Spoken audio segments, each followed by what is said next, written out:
शुरू करते हैं अपनी मैथमेटिक्स की कंटिन्यूअस क्लास।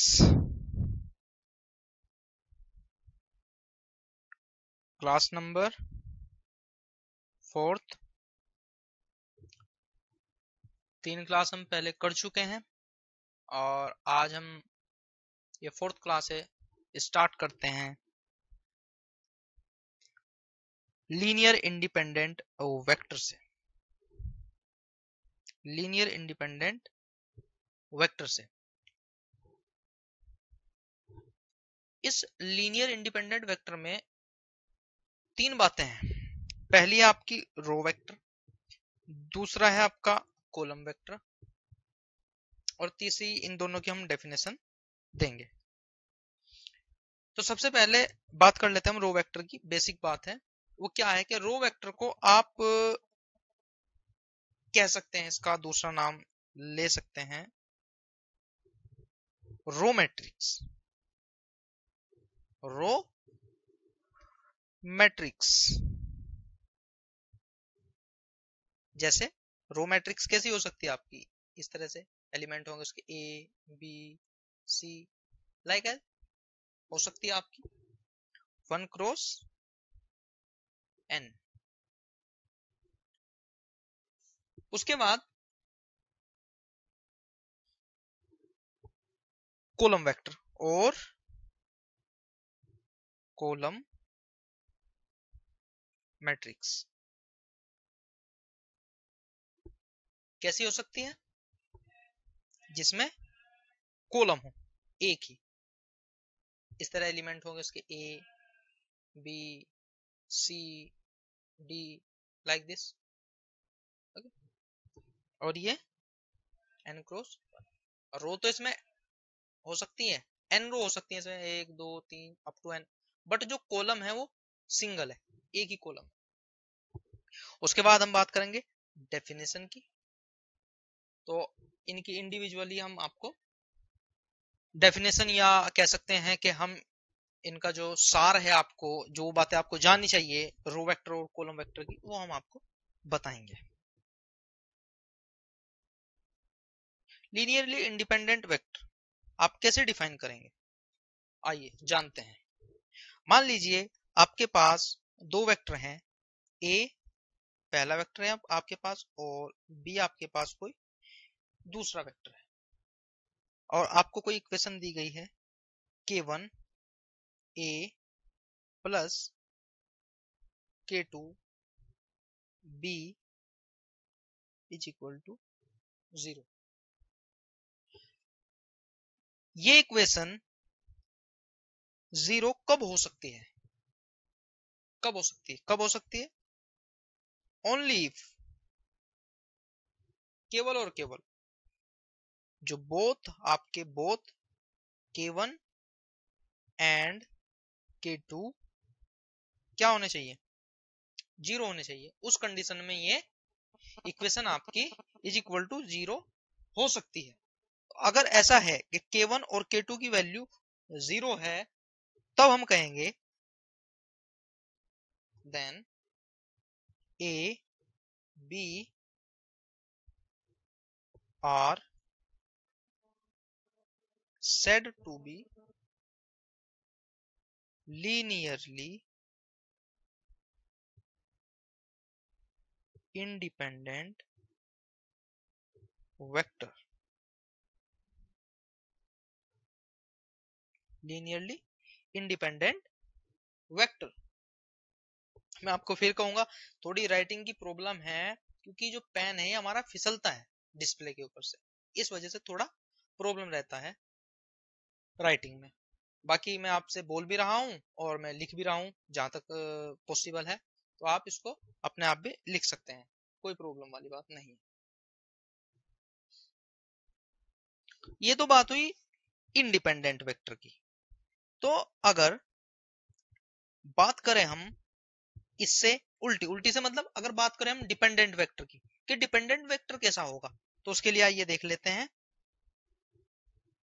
आपके पास कोई वेक्टर है b और वो वेक्टर अगर एबल है रिप्रेजेंट करने के लिए a को, तो हम क्या कहेंगे, इफ वेक्टर बी और ए is able to represent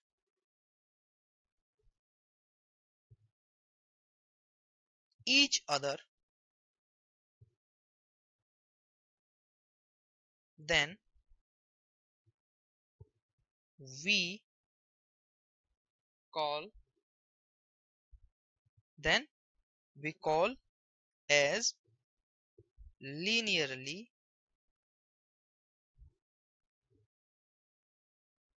dependent vector. अब मुझे लगता है कि जो मैंने आपको बात बताई है एज ए डेफिनेशन फॉर्म, या जो मैंने आपकी बात लिख के बताई है, इससे बात आपकी पूरी तरीके से समझ में ना आई हो। तो इसके लिए मैं आपके सामने एक एग्जांपल पेश करता हूं। मुझे पूरी उम्मीद है कि वो एग्जांपल देख के आप ये बात अच्छी तरह पकड़ जाएंगे। तो बात करते हैं एग्जांपल की। मान लीजिए आपके पास ये एग्जांपल है। एग्जांपल क्या है? Vector a is equal to क्या है? रो वेक्टर है 1 2 3 and vector e is equal to 2 4 6 are a vector and vector e linearly independent. पूछा गया है कि क्या ए और ई लीनियरली इंडिपेंडेंट है। अब देखिए, सबसे पहले तो आप इनको नोट कर लीजिए, आपको वेक्टर क्या दिए गए हैं। ए दिया गया है आपको 1 2 3, बी दिया गया है आपको 2 4 6। तो अगर आप, सॉरी ये बी नहीं, ये ई है, ई वेक्टर दिया गया है आपको 2 4 6। तो अगर आप ई को देखें ध्यान से, ई को आप ध्यान से देखें तो कुछ इसमें आपको कॉमन दिखाई दे रहा होगा। कैसे? देखिए, अगर आप 2 कॉमन ले लें तो क्या मिलेगा आपको? 1 2 3। आ रही है बात समझ में? और अगर आप इसको देखें, देखिए ये वेक्टर ए के इक्वल है, तो आप इसको ऐसे लिख सकते हैं, vector e is equal to 2 into vector a. तो आपने क्या देखा यहाँ पे? क्या देखा आपने? कि ये जो दो वेक्टर हैं ये डिपेंडेंट वेक्टर हैं। जो ई है वो वेक्टर ए पर डिपेंड कर रहा है, तो इसलिए हम कहेंगे इसे linearly dependent vector. Linearly dependent vector. अगर आपके सामने मैं एक अलग एग्जांपल पेश करूं, जैसे ये एग्जांपल है, इसमें कहा गया है ए कोई वेक्टर है 1 2 1, ई कोई वेक्टर है -2 -3 1, एंड वी कोई आपके पास में वेक्टर है 3 5 0। फिर पूछा गया आर क्या A E V linearly independent vector. क्या A E V linearly independent vector है? क्या ये एक दूसरे पर निर्भर नहीं है? निर्भर से मतलब इंडिपेंडेंट मतलब स्वतंत्र। तो क्या एक दूसरे पर निर्भर नहीं करते? इस तरह से क्वेश्चन है, आप समझ गए होंगे। तो वही सबसे पहले आप क्या करेंगे, जो आपके पास वेक्टर है आप उन वेक्टर को लिख लेंगे 1 2 1। फिर आपने वेक्टर ई लिखा -3 -2 -3 1। इसके बाद आपने वेक्टर वी लिखा 3 5 0। अब देखिए, आप इन तीनों के तीनों वेक्टर में आप कोशिश करें कि क्या ये एक दूसरे के साथ में कोई ऐसा नियम या इस तरीके से अरेंज हो सकते हैं कि ये एक दूसरे पे डिपेंडेंसी रिप्रेजेंट करें। हो सकता है ऐसा? चलो, अगर नहीं आपको पता लग रहा है मैं बता दे रहा हूं। देखिए, अगर आप vector a minus vector e is equal to v करते हैं, तो देखिए आपको कुछ दिखाई देगा। देखिए a vector 1 2 1 minus e vector -2 -3 1। देखिए लिख ही लेते हैं 1 2 1 माइनस -2 -3 1। देखिए 1 माइनस -2 3 2 माइनस -3 5 और 1 माइनस 1 माइनस 1 0। देखिए कुछ दिखाई दिया गया। जो इन दोनों का रिजल्ट आया है वो आपके किसके इक्वल है? वो आपके v के इक्वल है। तो इससे क्या पता लगा कि आपके जो ये वेक्टर हैं ये क्या है? ये लीनियरली डिपेंडेंट है, क्योंकि ये आपस में एक रिलेशन स्टेब्लिश कर रहे, उस रिलेशन को सेटिस्फाई कर रहे। तो इसलिए आप कह सकते हैं कि ए ई और v are linearly dependent vector. तो आप कह सकते हैं कि ये लीनियरली डिपेंडेंट वेक्टर हैं। अगर किन्हीं दो वेक्टर्स के बीच में आपको कोई रिलेशन मिल रहा है तो आप उनको कह सकते हैं लीनियरली डिपेंडेंट वेक्टर। और अगर आपको इस तरह से कोई रिलेशन नहीं मिल रहा है तो वो होंगे लीनियरली इंडिपेंडेंट वेक्टर। समझे बात आप? अब मान लीजिए आपको मैं एक एग्जांपल लिख दे रहा हूं, आपको बताना है कि वो लीनियरली डिपेंडेंट है या इंडिपेंडेंट है। ओके, तो ये है हमारा पहला वेक्टर ए जिसके एलिमेंट है 1 1 1 और ये हमारा कोई वेक्टर है बी जिसके एलिमेंट है 2 3 4। हो गया। अब बताओ ये लीनियरली डिपेंडेंट है या इंडिपेंडेंट? सोचिए और बताइए। चलिए मैं कराता हूं आपको। देखिए ए है आपका 1 1 1, बी है आपका 2 3 4। क्या आपको इनके बीच में कोई रिलेशन लग रहा है? क्या आप कोई रिलेशन इनके बीच में बना सकते हैं या कोई रिलेट कर सकते हैं आप इनको? देखिए बी को अगर आप देखें तो यहां से कोई भी ऐसा नंबर नहीं है जो कॉमन आके ए के जैसा बन जाए। ना आप ऐसा कर सकते कि ए में किसी एक इंडिविजुअल नंबर से मल्टीप्लाई करके नीचे जैसा कोई रिलेशन बना दे। तो अगर आपको ऐसा लगे कि इन दोनों में कोई रिलेशन नहीं है तो आप कह सकते हैं कि a and b are linearly independent vector. तो आप इनको कह सकते हैं लीनियरली इंडिपेंडेंट वेक्टर। आई बात समझ में? आता? अब चलते हैं अपने मोस्ट इंपोर्टेंट टॉपिक की तरफ जिसका नाम है rank of matrix. Rank of matrix. जो बातें अभी आपने पीछे पढ़ी हैं वही बातें इस रैंक ऑफ मैट्रिक्स में यूज होंगी।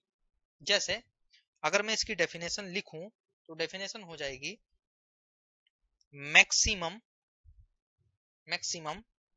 Number of linearly independent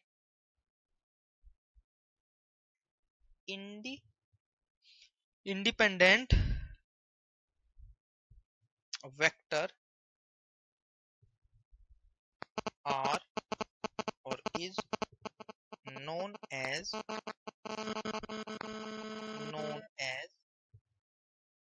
rank maximum number of linearly independent vector R or is called R is known as rank अभी तो बात समझ में नहीं आई होगी इतनी अच्छे से, लेकिन जैसे इसके एग्जाम्पल होंगे आपके सामने आप इसकी बातें भी पकड़नी स्टार्ट कर दोगे। जैसे सबसे पहले अगर मैं बात करूं इसमें रिप्रेजेंटेशन की, तो रिप्रेजेंटेशन होता है कुछ इस तरह। रैंक का जो रिप्रेजेंटेशन है, मान लीजिए आपके पास कोई मैट्रिक्स है ए, तो आप उसको रिप्रेजेंट कैसे करेंगे? आप ऐसे करेंगे रिप्रेजेंट, और row A means rank of matrix A, rank of matrix A. उसके बाद दूसरा पॉइंट है फॉर मैट्रिक्स ए, कोई मैट्रिक्स है आपके पास जिसके एलिमेंट ए आई जे है और एम क्रॉस एन की वो मैट्रिक्स है, तो ये जो ए है इसकी रैंक होगी rank of A less than और equal to minimum number of M और एन। कैसे? अगर आपके पास कोई मैट्रिक्स ए है और उसके एलिमेंट कुछ ऐसे हैं 1 2 3 2 5 7, कुछ इस तरीके से है, तो इसका ऑर्डर क्या है? ऑर्डर क्या है इसका? 2 रो है और 3 कॉलम है, तो ऑर्डर क्या हुआ इसका? 2 क्रॉस 3। तो अगर मैं रैंक की बात करूं तो रैंक क्या होनी चाहिए इसकी? रैंक क्या होनी चाहिए? रैंक ऑफ ए क्या होनी चाहिए? तो rank of A should be less than और equal to minimum 2,3। So minimum क्या है इसमें? 2। तो क्या होगी इसकी रैंक? इसकी रैंक हो जाएगी आपकी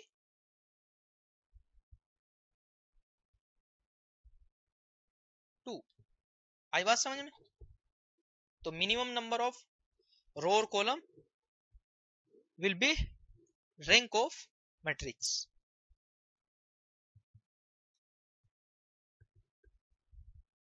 एक एग्जांपल और लेते हैं आपके सामने, ये एग्जांपल है a is equal to 1 3 4 3 2 1 4 6 -1 4 1 2। Order क्या है इसका? 3 इंटू 4, 3 क्रॉस 4 के आपके पास कोई मैट्रिक्स ए है और क्वेश्चन है आपके सामने रैंक ऑफ ए, इस मैट्रिक्स की रैंक क्या होगी? तो जैसे मैंने अभी आपको बताया है कि जो रैंक होगी rank of A equal to और less than minimum of M comma N. M क्या है? रो की संख्या और एन है आपकी कॉलम की संख्या। तो रो ऑफ ए क्या होगा आपका? देखिए मिनिमम लेना है आपको रो और कॉलम की संख्या का, तो क्या है मिनिमम इसमें? 3 क्रॉस 4 है आपका, तो मिनिमम क्या है इसमें? 3, तो रैंक विल बी 3। तो ये आपकी रैंक होगी, या तो 3 होगी रैंक या 3 से कम होगी। इसकी एक अनदर डेफिनेशन है, दूसरी डेफिनेशन है, वो कुछ इस तरह है। रैंक की डेफिनेशन है वो कुछ इस तरह है, the rank of matrix, the rank of matrix is said to be R. Rank means R if all the determinant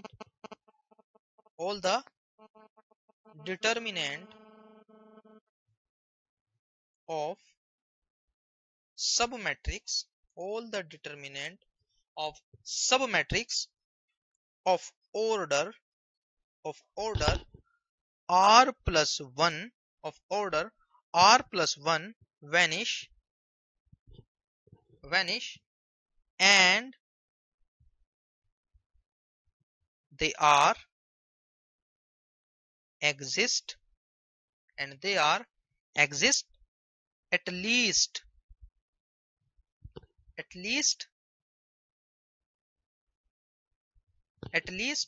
one non-zero, at least one non-zero determinant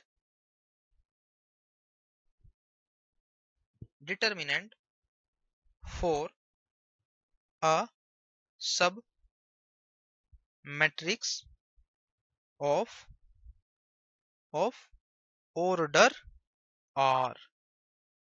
तो ये आपकी एक अनदर डेफिनेशन है आपकी रैंक की। The rank of matrix is said to be r if all the determinant of submatrix of order r plus 1 vanish and they are exist at least one non-zero determinant for a submatrix of order r। ये rank की एक another definition है, आप इस तरह भी rank को समझ सकते हैं। इसके बाद बात करते हैं प्रॉपर्टीज के बारे में। जो प्रॉपर्टीज है रैंक की उनके बारे में, बहुत आसान है और ये प्रॉपर्टी आपको पता होनी चाहिए। जैसे rank of null matrix, rank of null matrix. अब सबसे पहले इज इक्वल टू क्या होगी, चलो सबसे पहले मैं आपको बता देता हूं नल मैट्रिक्स क्या है। नल मैट्रिक्स एक ऐसी मैट्रिक्स होती है जिसके सभी एलिमेंट 0 0, तो जिसके 0 0 एलिमेंट होंगे उसकी रैंक क्या होगी, उसकी रैंक भी 0 ही होगी। So rank of null matrix is equal to 0, पहला पॉइंट है। इसके बाद सेकंड पॉइंट है आपका rank of A is greater than और equal to 1, is greater than और इक्वल टू 1 फॉर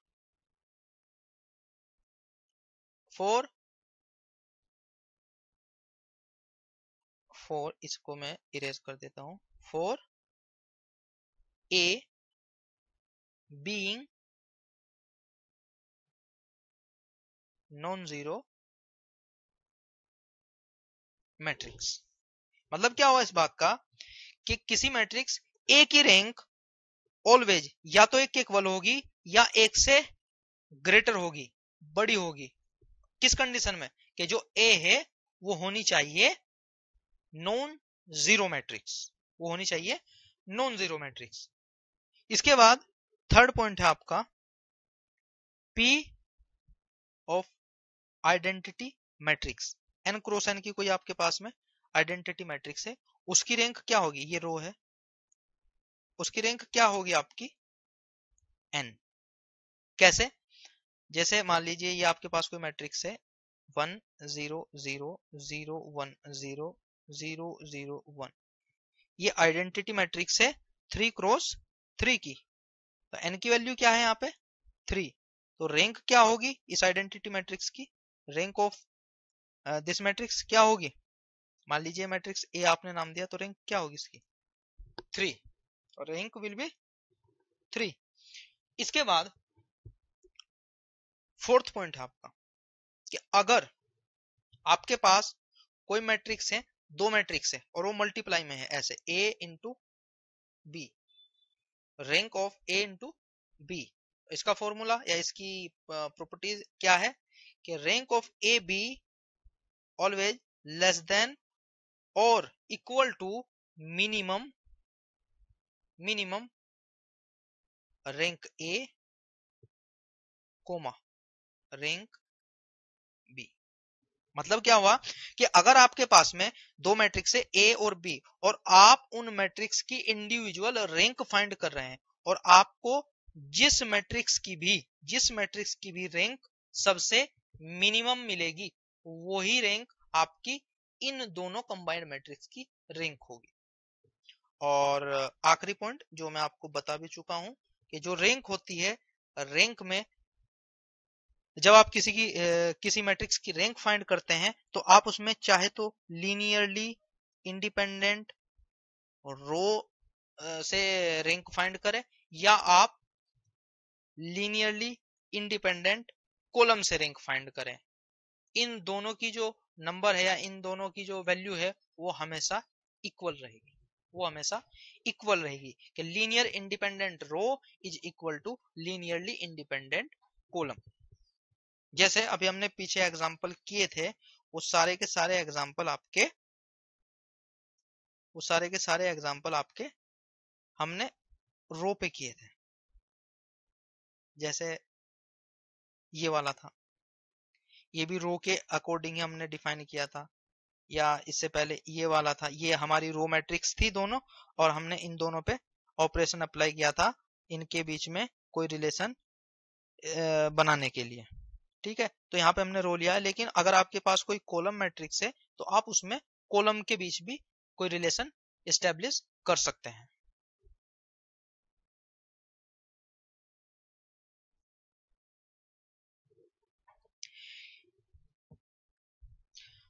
अब देखते हैं question example, process to find the rank. कोई आपके पास मैट्रिक्स है तो आप उसकी रैंक कैसे फाइंड करेंगे, उस तरह का एक एग्जाम्पल हम देखते हैं। देखिए आपके पास में कोई मैट्रिक्स है ए जिसकी एलिमेंट है 4 2 1 3 6 3 4 7 2 1 0 1।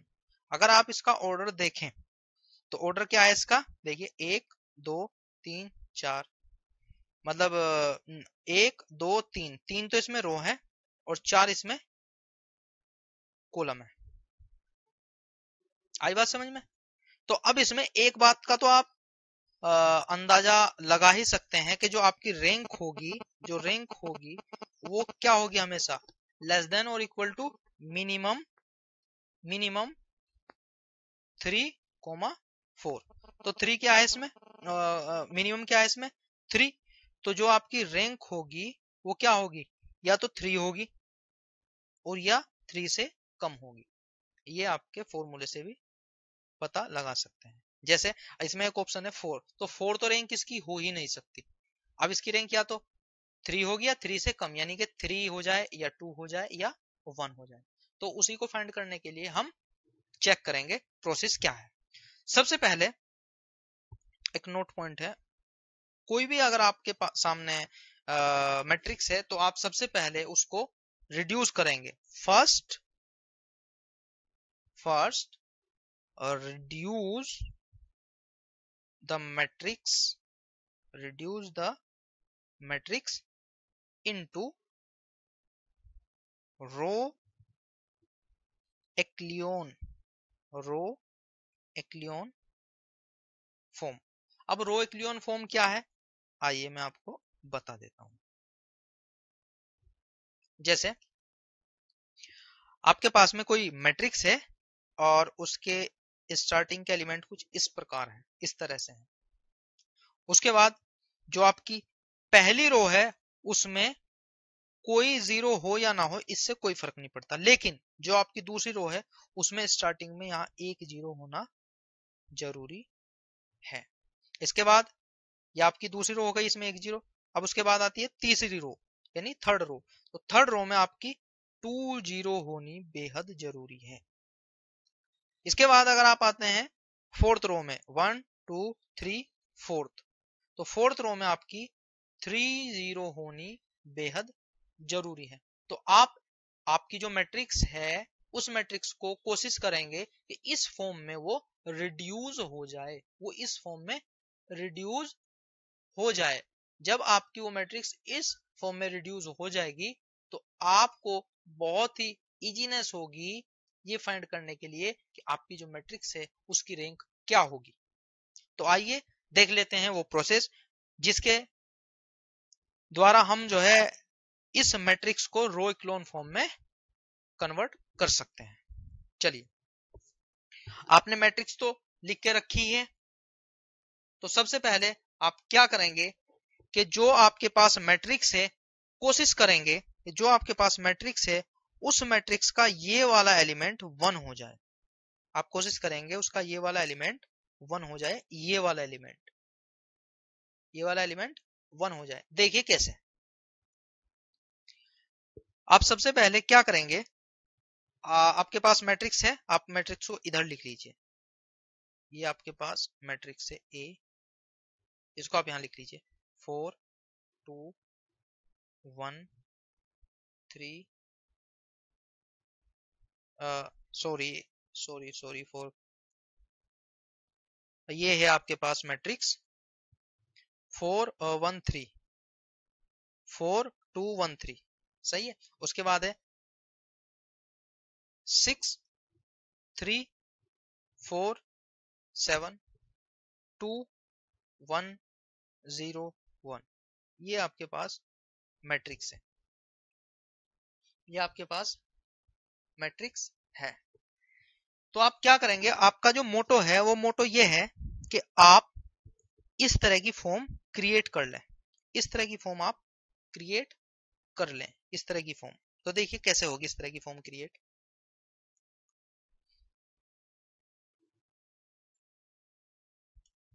अब देखिए जैसे मैंने आपको बताया कि इस पॉइंट पे 1 होना चाहिए, इस पॉइंट पे 1 का होना अनिवार्य है। लेकिन किस कंडीशन में, या अगर आपके पास जो मैट्रिक्स है उसकी अगर आप रो को अरेंज कर रहे हैं और वो बिना किसी प्रॉब्लम के यहाँ पे 1 आ रहा है, उस कंडीशन में आप यहाँ सबसे पहले प्रीफर करेंगे कि आपका यहाँ पे 1 ही आए। अगर आपकी ऐसी कंडीशन बन रही कि 1 आप यहाँ नहीं ला सकते, या आपकी जो मैट्रिक्स है उसमें रो के इंटरचेंज करने पे कहीं भी 1 इस पॉइंट पे नहीं आता, तो कोई प्रॉब्लम वाली बात नहीं है, हम इसको सिंपल वे में भी कर सकते हैं। वो कैसे, आइए देखते हैं। जैसे अगर हम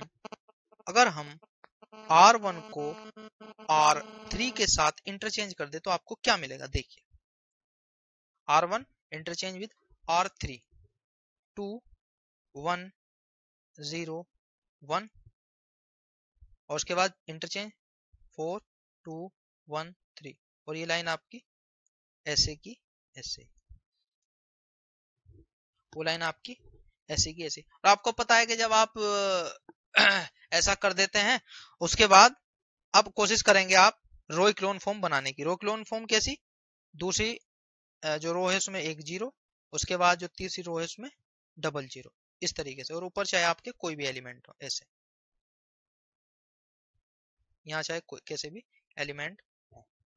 इसके बाद देखिए आप क्या करेंगे ऑपरेशन, जो आपकी रो है, जो आपकी रो बनेगी R2, उसमें आप क्या करेंगे, R2 माइनस 3R1, क्या करेंगे कि जो अभी आपकी R2 डैश बनेगी, R2 तो ये हो गई आपकी, और जब ये ऑपरेशन कंप्लीट होगा उसके बाद जो हमारी रो आएगी हमने उसको नाम दे दिया R2 डैश, और इसी के साथ हम ऑपरेशन एक और अप्लाई करेंगे R3 डैश, ये नहीं आएगा इस तरीके, तो R3 dash is equal to R3 minus 2R1। देखिए कैसे कर रहे हैं,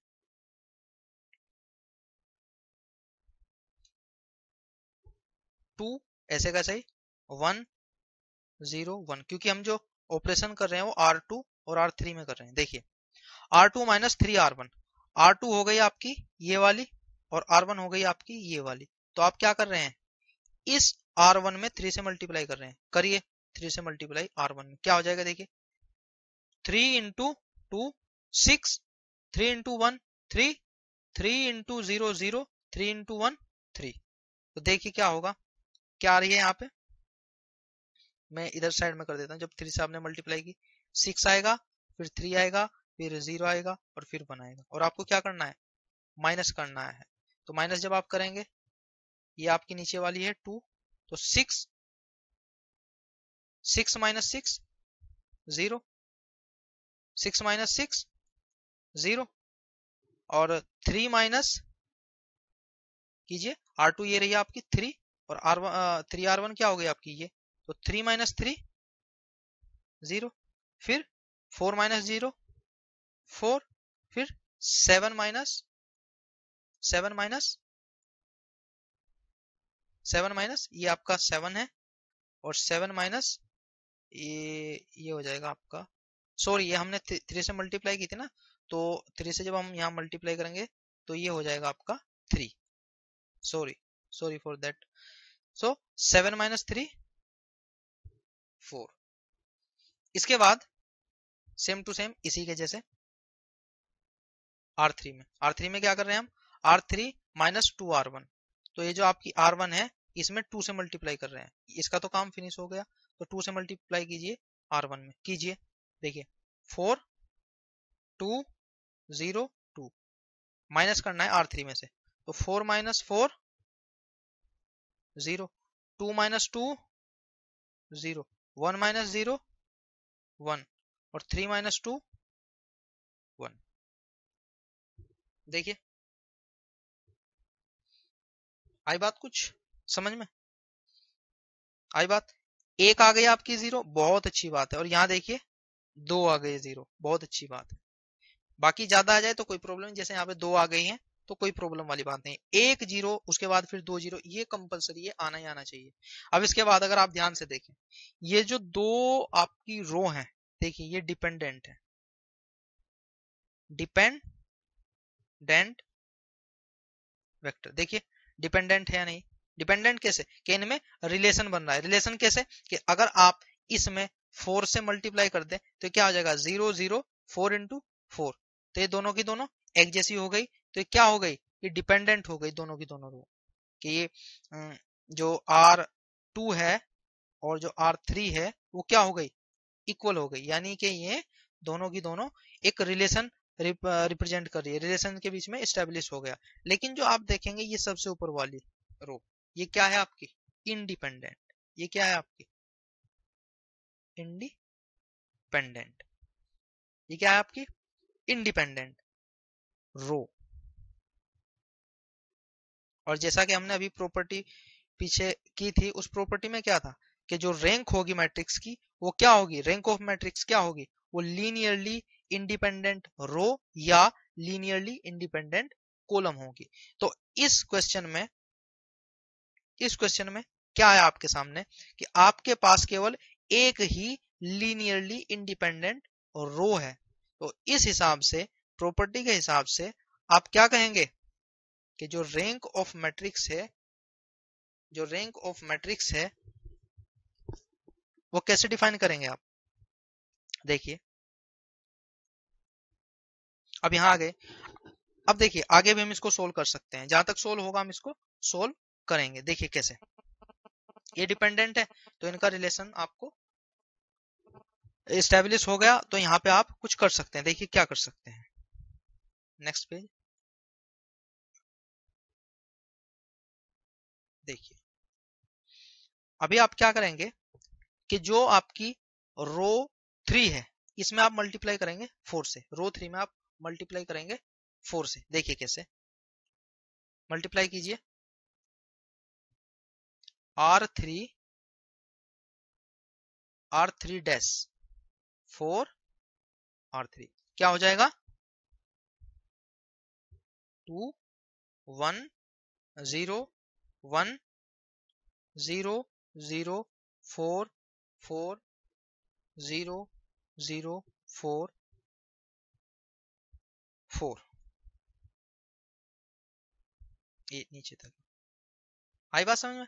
अब देखिए इसके बाद ये जो आपकी ये है और ये है, यानी कि जो R2 है और ये R3 है, इनको आपस में क्या करेंगे, आप क्या करेंगे, सब्ट्रैक्ट कर देंगे। अगला ऑपरेशन क्या होगा,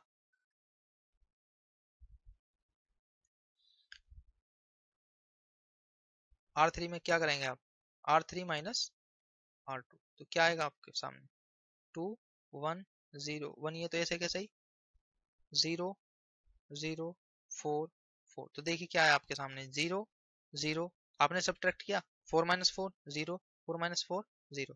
तो इस तरह आपके पास कितनी इंडिपेंडेंट रो या कॉलम आए हैं, देखिए एक तो ये आ गया आपके पास और एक आपका ये आ गया। ये जो दो हैं आपके पास, ये क्या है, लीनियरली इंडिपेंडेंट रो है। ये क्या है आपके पास, लीनियरली इंडिपेंडेंट रो आपके पास आ गई। तो अभी हमने जैसे पीछे प्रॉपर्टीज की थी उनमें क्या था, लीनियरली इंडिपेंडेंट रो और लीनियरली इंडिपेंडेंट कॉलम ही आपकी क्या होगी, रैंक। तो इस तरह आपकी जो रैंक होगी वो क्या होगी, rank of matrix. Rank of matrix क्या होगी आपकी, 2। Rank of matrix will be 2, यही होगा आपका आंसर।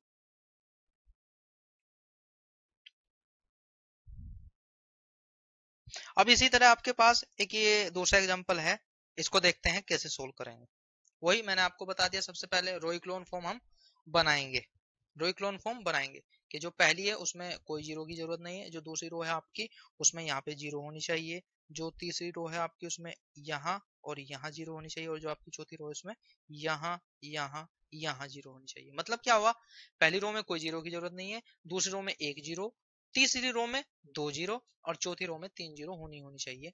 तब जाके आप रैंक का रैंक को डिफाइन कर सकते हैं। और उसके बाद अगर आपको लग रहा है, जब आपकी रो इक्लोन फॉर्म बन गई और उसके बाद आपने देखा कि आपकी जो रो है उनमें कोई रिलेशन इस्टेब्लिश हो सकता है या नहीं, अगर हो सकता है तो उसे सोल्व करें, और नहीं हो सकता तो आप वहीं पे नंबर ऑफ लीनियरली इंडिपेंडेंट रो जितनी नंबर होंगे वही आपकी रैंक हो जाएगी।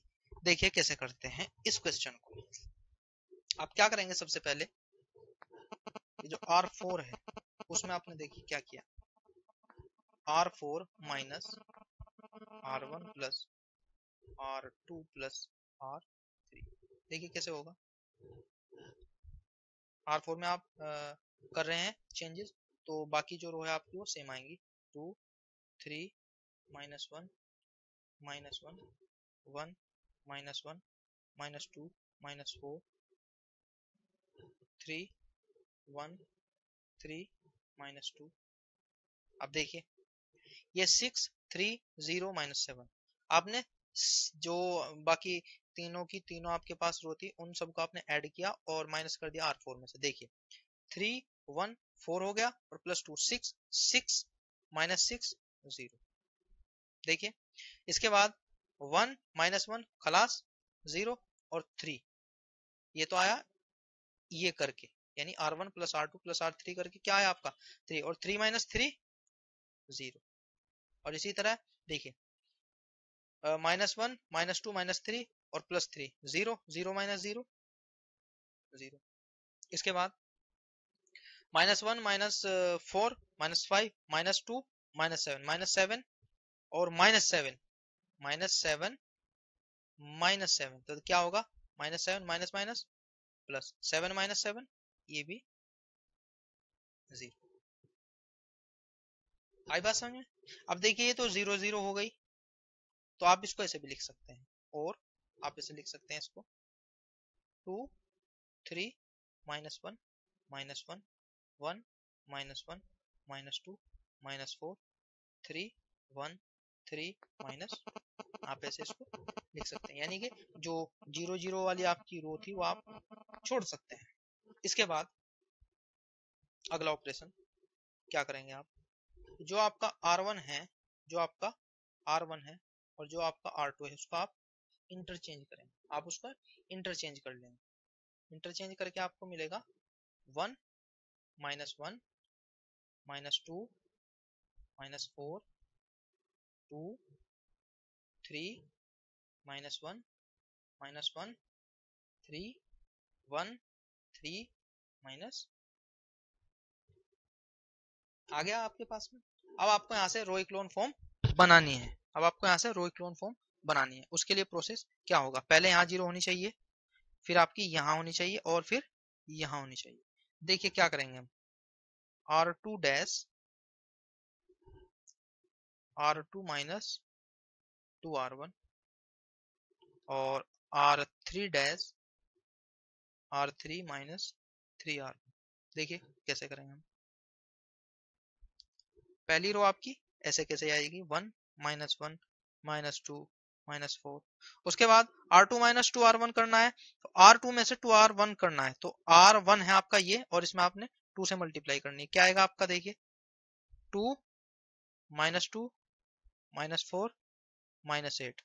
क्या करना है, R2 में से माइनस करना है 2R1, 2 -2 0, 3 -2 तो क्या आएगा 5, क्योंकि माइनस ऑलरेडी है ना। फिर -1 -4 -1 -4, देख क्या होगा, -1 माइनस माइनस प्लस, सो क्या आएगा यहाँ पे 3, और इसी हिसाब से -1 -1 ये हुआ, और -1 -8, देखिए -1 माइनस प्लस 8, सो क्या है यहाँ पे 7। इसी तरह यहाँ पे करेंगे आप, देखिए R3 minus 3R1 R3 minus 3R1, यहाँ पे मल्टीप्लाई करेंगे, क्या आएगा आपका, ये लिख लेते हैं, ये मैं इरेज कर देता हूँ ऐसे, कीजिए मल्टीप्लाई कीजिए पहले 3R1 में, क्या आएगा 3 -3 -6, 3 से करें 3 3 -6 -12 करिए। देखिए 3 - 3 0, इसके बाद 1 -3 तो माइनस माइनस प्लस हो जाएगा तो ये 4, फिर 3 -6 9, फिर -2 -12 10। कैसे? -2 -12 देखिए 10 आएगा। ठीक है, अब देखिए यहाँ पे आ गई आपकी 0, यहाँ पे भी आ गई आपकी 0। अब कहाँ लानी है आपको 0? यहाँ पे लानी है, यहाँ पे आपको 0 लानी है। तो कैसे लाएंगे यहाँ पे 0 आप? देखिए मैं इधर कर देता हूँ क्योंकि जगह थोड़ी कम है, चलो नीचे कर देते हैं। R3 में आपको क्या करना है? 5 R3 -4 और R3 में आपको करना है सब कुछ। तो ये पहली रो तो ऐसे आएगी 1 -1 -2 -4। यानी सबसे पहले आप कोशिश करेंगे रो क्लोन फॉर्म बनाने की, उसके बाद करेंगे जो भी करना है। उसके बाद फिर देखिए 0 5 3 7 यहाँ तक हो गया। अब यहाँ पे देखिए, यहाँ पे मल्टीप्लाई करनी है आपको 5 R3 -4 R2। कैसे? देखिए यहाँ पे आप 4 से करिए, 5 से करिए मल्टीप्लाई, 0 और फिर 20, फिर 9 × 5 45, फिर 5 × 10 50, और यहाँ पे 4 R2। R2 में कीजिए, देखिए 0। ठीक है, उसके बाद क्या करना है आपको? करें मल्टीप्लाई आप 4 × 0 5 × 4 20, फिर 3 × 4 12, फिर 4 × 7 38। माइनस करना है 0 - 0 0, 20 - 20 0, 45 - 12 33, 50 - 28 22। आई बात समझ में? मैं एक बार फिर से रिपीट कर देता हूं। सबसे पहले आपको क्या करना है? सबसे पहले आपको करना है रिलेशन देखना है कि रिलेशन क्या है, और रो क्लोन फॉर्म बनाने की कोशिश करनी है। आपने कोशिश की यहाँ पे बनाने की, लेकिन ये सब 0 0 हो गया तो आपने इसको छोड़ दिया। अब बाद में बचा आपके सामने ये मटेरियल। आप इस मटेरियल में आप कोशिश करेंगे रो क्लोन फॉर्म बनाने की, मतलब यहाँ 0 आ जाए आपकी, एक यहाँ 0 आ जाए आपकी, और एक यहाँ 0 आ जाए आपकी। तो यहाँ 0 लाने के लिए आप, और यहाँ 0 लाने के लिए, 1 और 3 के प्लेस पे 0 लाने के लिए आप इस्तेमाल करेंगे पहली रो का, जैसे हमने किया है। उसके बाद जब यहाँ और यहाँ 0 आ जाए, उसके बाद इस प्लेस पे 0 लाने के लिए आप यूज करेंगे सेकंड रो का। यूज करेंगे आप सेकंड रो का, आप फर्स्ट का नहीं करेंगे, आप सेकंड रो का यूज करेंगे।